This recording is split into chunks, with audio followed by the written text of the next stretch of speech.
Hey everybody, and welcome back to the 1902 Farmhouse renovation project. I don't know what part this is. I'm going to give y'all a quick update and then we might do a little work. But first, I've been working on my HVAC ductworks. I've got some of them all mastic up, ready to go. Some of them just prepped, got a little mastic. Don't have them all in. I don't have them all cut to go in. I do have all my ductwork, and I think I've got all my insulation, or pretty much all my insulation for the window, for the exterior walls. Now, that is an R13 unfaced insulation, and that was 2 pallets full, and they are very compressed. And we still got a mess in here. I've been putting up a little bit of sheetrock. Now, this is the green board, which is mildew and mold resistant. So, been kind of trying to work in this little second bathroom here. And we've got the sheetrock on the ceiling, got the vent fan installed, the light, getting ready to do the tub. We got the floor in, the hole for the tub.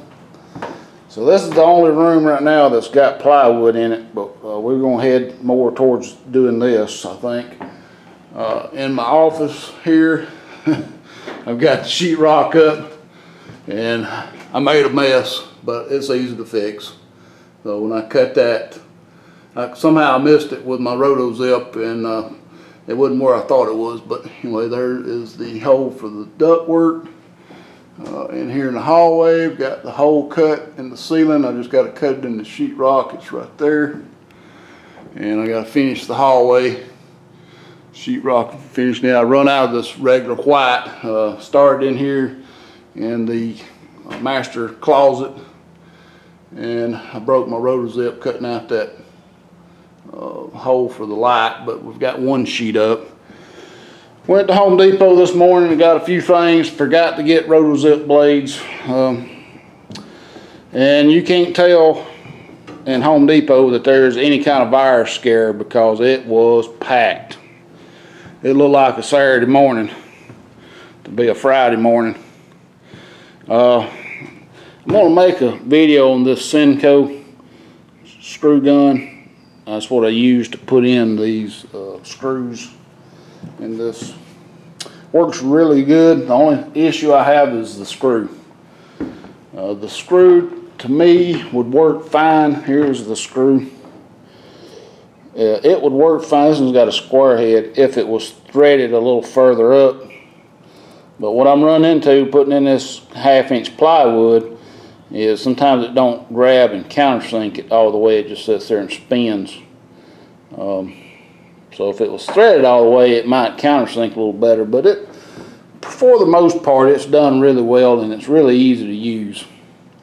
So I'm also going to get some drywall screws for it when I get ready to do the walls and use it for walls and possibly ceilings, depending on how well it works out.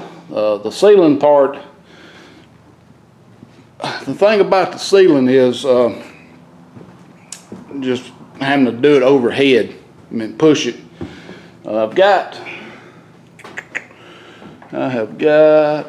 here it is. I've got one of these DeWalt drywall guns, and these don't have a very good review on them, but to me, it depends on what angle you're trying to screw in. If you're going straight up close to your body, it does a pretty good job. If you're weak-handed, it's not going to do such a good job. So just be aware.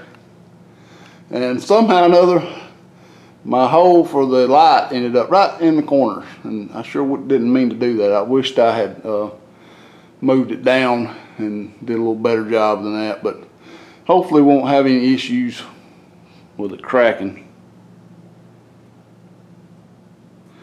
I'm using this drywall lift, and this works great. This is just the El Cheapo I bought off Amazon, but I think for what I need it for, no need in spending a whole lot of money. It'll put them right up there to that 10-foot ceiling, no problem. It's just getting around, and it pretty much goes through the doorways okay with this, the way these triangle legs are. You can You can fold up all the legs on one side, but then it's a little harder to transport it. And here in the bathroom, we've got the plumbing run now. I don't know if I showed you that last video. The drains are all run through the walls. Over here in the second bath, I did have to cut and put in a little section there. I didn't want to, but I don't know what I was thinking when I originally plumbed this, but it was way too high. So I looked at my, I already had bought the vanities. So what I did was I pulled the vanity specs off the Home Depot's website. And this is the vanity that's going in here. It pretty much tells you, all the specs you need to know and about where to put your plumbing and how wide it is and all that good stuff. This one's 26 inches wide, 26 by 22 deep. The one that's going into the master bathroom is this one, and it's 49 wide, 22 deep, and 34.5 tall. So it even shows you the hole in the back where your plumbing needs to go. So that makes it a lot easier when you're laying out your pipes. Luckily on this one it worked out great. I didn't have to do anything. But on this one I did have to add a little section, and I also went on through the wall because it's only 26 inches wide. It's going to be on this wall. If I'd left it in this cavity, it would have been too far off the wall, see, because that's 16 inches and that's 16 inches. So 32 inches, it would have been too far over. So it was going to work out great there. I'm going to put the shower right here against this wall. I'm going to have to build a little stub wall right here. There'll be like a little closet area. It won't be a closet, but it'll be shelving. And then the toilet will go right there. And everything's going to work fine. This shower I ordered from Home Depot, it did come in damaged a little bit on that far corner down there. It's got a crack, but I don't think it's going to hurt it. It's just on this lip. I'm going to get this set today, and I'm going to may go ahead and try to get my wall built for it today, because I'd like to go ahead and get the sides and all out and installed. I've got all this junk back here in these boxes. I've got some plywood for flooring. So what I'm going to do is get this installed, and then I'll have room to maneuver. I'm gonna probably go ahead and work in this area right here first. I'm gonna get my plywood down. I'm gonna finish the sheetrock in here on the ceiling, and that way we can move stuff into here as we need to get it out of the way. Of course, I'm not gonna do any sheetrock on the walls until I'm ready to, after I've got the windows. When I'm ready to do all the walls, we'll do the walls. And I have been fighting wasps, It is springtime in Georgia. I don't know where he went. Somewhere. They are out in force. Bees and wasps.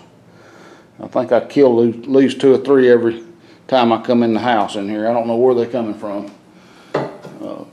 It can't be. Now this window's got a hole in it. That's probably where they're coming from here, but I find them everywhere. So all my plumbing supplies ready to go. That's all going on in the house. There's some more venting to be run up in the attic to get through the roof. I do have to still run my hot and cold water supplies. That'll be coming up pretty soon. And all the lights back in this area are done. This whole side over here, this room, the office, the hall, the bathroom, and the closet's done. The lights in the master bed is done. It's going to be that one light up there. I've got to run lights in this closet. I got to run lights in the hall.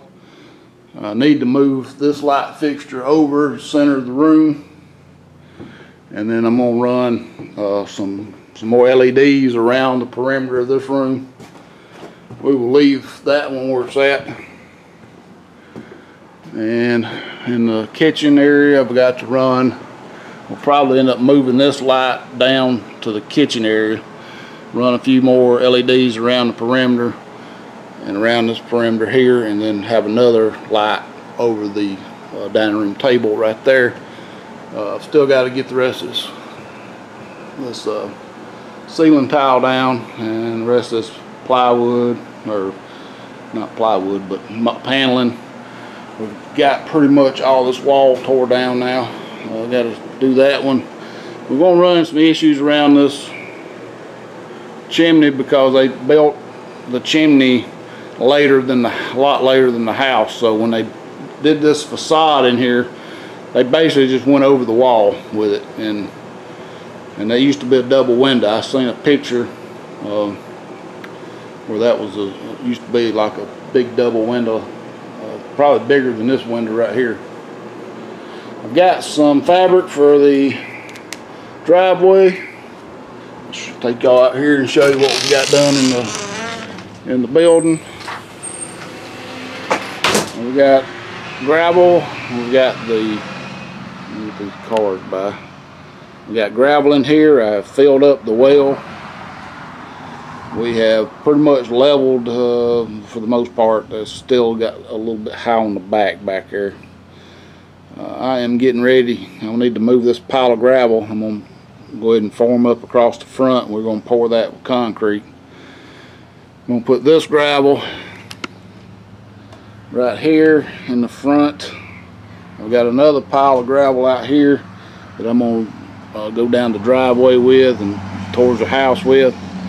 If you noticed on that last video with the stumps, we've got all this reseeded and it's coming up good. I don't know what the heck I'm going to do with these big old stumps, so I don't have anything to move them with. But all this grass we put out the day afterwards is sprouting good. Everything's greening up. It's spring. Spring has sprung. It went from 60s to 80s.